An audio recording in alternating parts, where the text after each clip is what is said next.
तो चौंक मुसाफिर के अपने घर आया, मगर कहां?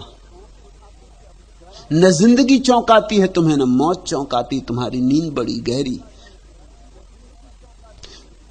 तुम तो अगर सत्संग करो तो शायद जगो। 3 ही उपाय हैं इस जिंदगी में जागने के। एक तो जिंदगी उपाय, सबसे कारगर उपाय, मगर हम तो जिंदगी बहुत बार जी लिए तो हम आदी हो गए। जिंदगी शोरगुल मचाती रहती है, हम सुनते ही नहीं। हमारी हालत वैसी जैसे जो आदमी रेलवे स्टेशन पर काम करता है, उस रेलों की आवाज सुनाई नहीं पड़ती, वो वहीं मजे से सो जाता है। मेरे एक मित्र हैं, उनका काम ही है, एजेंट हैं किसी कंपनी के, तो सफर ही करना उनका काम है। वो घर नहीं सो पाते। वो कहते हैं जब तक मैं ट्रेन में ना हूं नींद ही नहीं आती, जब तक खटर पटर ना हो ट्रेन की तब तक उन्हें नींद नहीं आती। वो जब किसी गांव में भी जाते हैं तो होटल में नहीं ठहरते, स्टेशन पे ही ठहरते। उनको उतना उपद्रव चाहिए ही। जिंदगी हो गई सफर करते करते, वो अब आदत का हिस्सा हो गया। ऐसे ही तुम अनेक अनेक बार जी लिए हो, इसलिए जिंदगी चूक जाती, तुम आदी हो गए हो, और अनेक बार तुम मर भी चुके। दूसरा उपाय है मौत, कि मौत तुम्हें जगा दे, मगर अनंत बार तुम मर चुके हो, मौत के भी तुम आदी हो गए हो। अब तो बस तीसरा एक ही उपाय बचता है, सद्गुरु। सद्गुरु के पास तुम कभी नहीं गए हो, क्योंकि गए होते तो तुम होते नहीं। जन्मे भी बहुत बार, मरे भी बहुत बार, सिर्फ सद्गुरु से बचते रहे हो। तो अब एक ही उपाय बचा है कि तुम किसी सद्गुरु की शरण गह लो। बुद्धजन चलो अगम पथ भारी, सद्गुरु की शरण गह लो तो बस सब आ जाए। सबू के आते ही अल्लाह रे, खुशी ए मस्त। इमाम आए, रसूल आ गए, खुदा आया, सब आ जाए। तुम ते कहूं समझ जो आवे, अबरी के बार संहारी। कितनी बार तो चूक गए, दरिया कहते इस बार न चूको, अब की बार न चूको, अबरी के बार संहारी। अब तो समझ जाओ। तुम ते कहूं समझ जो आवे, सुन लो समझ लो, तुमसे कहता हूं बार बार, अबरी के बार संहारी। कितना तो चूके हो, इस बार चौंको, मत चूको। इस बार चुनौती लो, जागो। दरिया तुमसे जो कहते वही मैं तुमसे कहता, अबरी के बार संहारी। कांट कूस पाहन नहीं तहवा, उस यात्रा पर चलना है जहां न घास पात है, कुछ इत्यादि नहीं, जिसको यज्ञ में हवन में काम लाया जाता है, पूजा पाठ में काम लाया जाता है। कांट कूस पाहन नहीं तहवा, वहां कोई पत्थर की मूर्तियां नहीं, पत्थर ही वहां नहीं, उस मंजिल पे चलना है। ना ही बिटप बंझारी, न वहां झाड़ हैं, न पीपल देवता हैं, और न और तरह की झाड़ियां हैं जिनकी पूजा चले, तुलसी इत्यादि। वेद किताब पंडित नहीं तहवा, न वहां वेद है, न किताब, न कुरान, न कोई और किताबें हैं वहां। पंडित नहीं तहवा, और वहां तुम्हारे तथाकथित पंडित पुरोहित नहीं, शब्दों के जाल नहीं, सिद्धांतों के जाल नहीं। बिन मसु अंक समारी, वहां तो कुछ लिखा है जरूर, लेकिन वो स्याही से लिखा हुआ नहीं।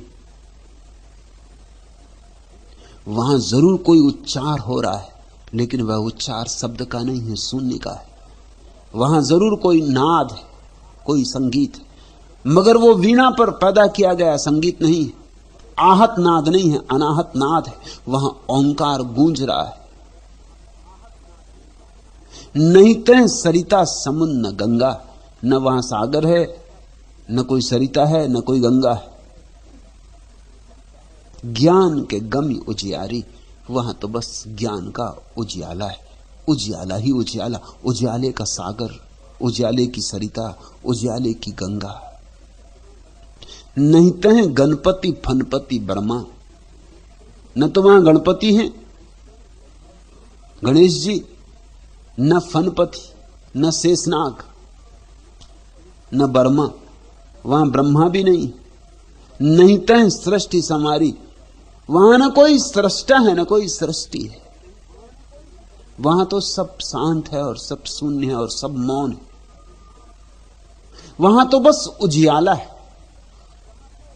प्रकाश स्वरूप है परमात्मा। वहां तो वह है जो सृष्टि के पहले था और सृष्टि के बाद भी होगा। वहां कोई सपना नहीं। स्वर्ग पाताल मृतलोक के बाहर न तो वहां स्वर्ग है, न नरक, न मृत्युलोक। वह तीनों के बाहर है। तहवा पुरुष भुवारी, और वहीं असली मालकियत। वहीं तुम सम्राट हो जाओगे, वहीं तुम भूपाल हो जाओगे, भुवारी।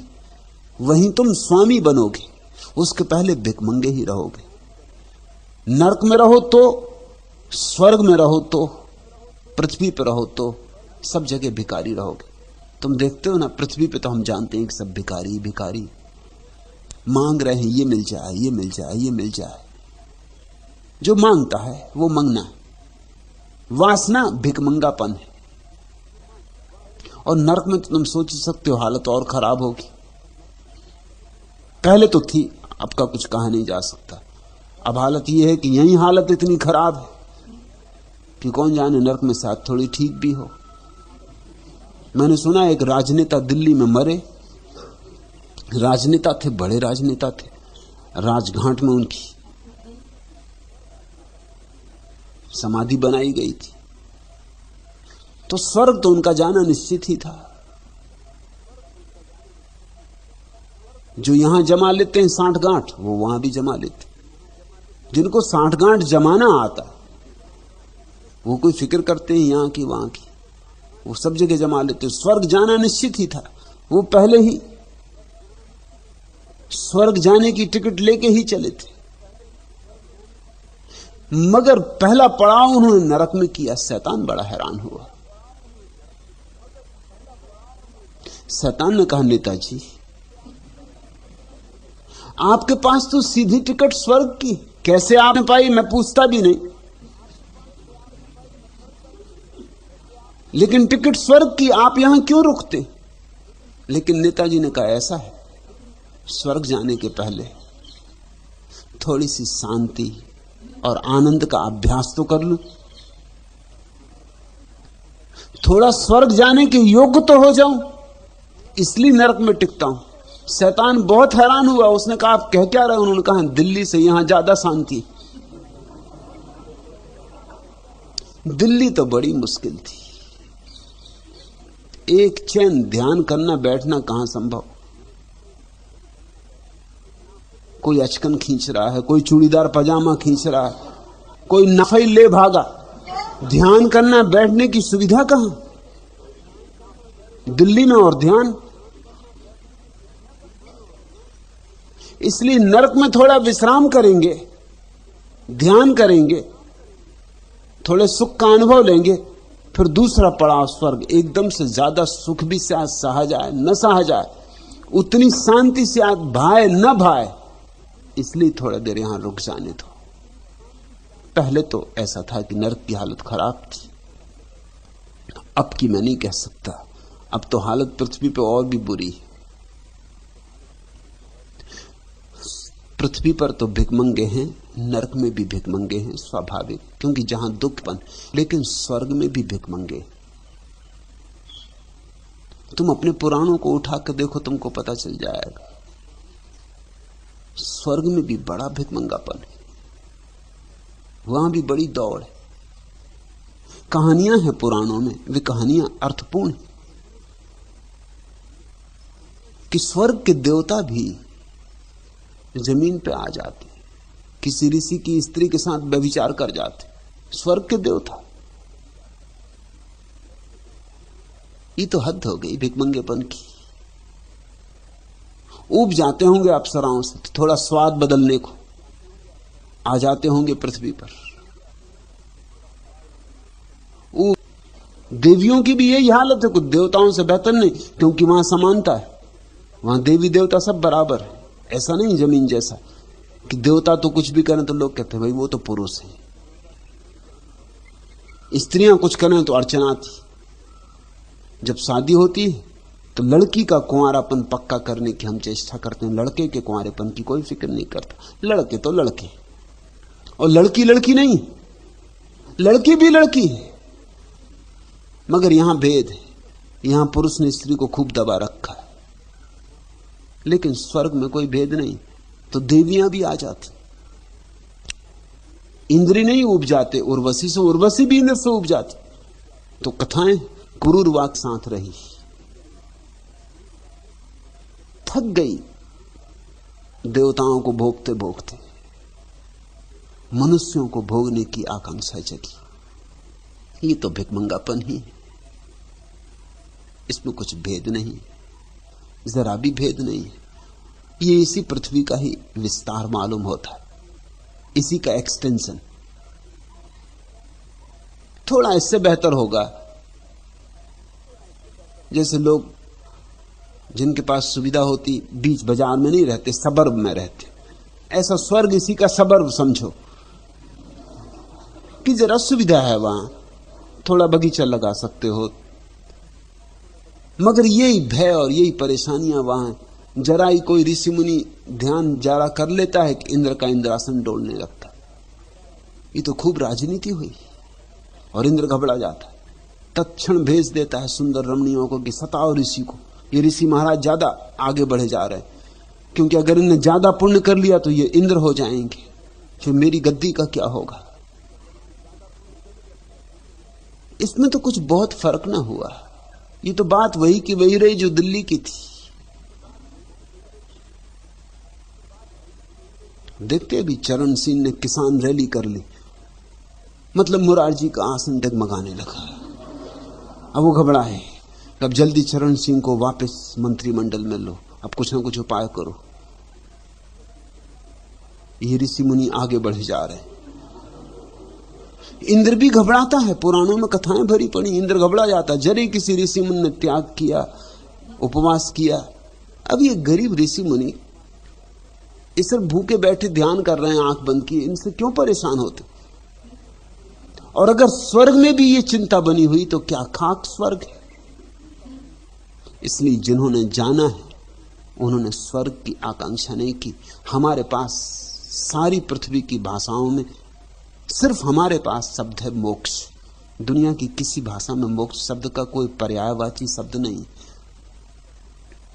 दुनिया, ईसाईयत, इस्लाम, यहूदी, उनके पास स्वर्ग और नरक बस दो ही शब्द हैं, मोक्ष जैसा कोई शब्द नहीं।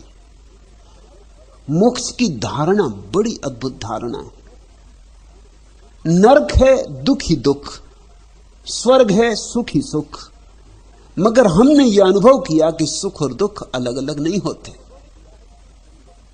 ये एक ही सिक्के के दो पहलू। इसलिए स्वर्ग और नरक बहुत दूर नहीं हो सकते, पड़ोस में ही होंगे, बीच में झीनी सी दीवार होगी। क्योंकि जहां सुख है वहां दुख होना ही चाहिए, नहीं तो सुख का पता है वहां सुख होना ही चाहिए, नहीं तो दुख का पता ना चलेगा। तो नरक में भी समझो कि सुख है 1% होगा, 99% दुख होगा। और स्वर्ग में भी दुख है 1% होगा और 99% सुख होगा। मगर दोनों साथ ही हो सकते हैं, यह सीधा सा मनोविज्ञान है। इसलिए हमने एक तीसरी अवस्था की तलाश की, मोक्ष। मोक्ष का अर्थ है न जहां दुख है न जहां सुख है। फिर वहां क्या होगा? वहां परम शांति होगी, शून्यता होगी, सन्नाटा होगा। उस सन्नाटे को ही हमने ब्रह्म कहा है, उस सन्नाटे को ही हमने सत्य कहा है। सत्यम शिवम। सर्ग पाताल मृतलोक के बाहर तहवा पुरुष भुवारी। और वहीं पहुंच के, मोक्ष में पहुंचकर ही तुम मालिक होगे, उसके पहले मालिक नहीं हो सकते। कहे दरिया तह दर्शन सत है। और जब ऐसी अवस्था आ जाए जहां ना दुख न सुख और परम शांति है, शांति ही शांति है, तब जानना कह दरिया तह दर्शन सत है, वहां जो दिखाई पड़े वही सत्य है। संतन लेहु विचारी, अगर विचारना ही हो कुछ तो इस बात को विचारो संतो। हे बुद्धजन चलो अगम पथ भारी, अगर देखने योग कुछ है यही है धुन कि तेरी जलवागाह में जाकर हजार आंखें हों और सबसे यार को देखें। आंखें ही आंखें रह जाएं और चारों तरफ फैला हुआ प्रकाश वही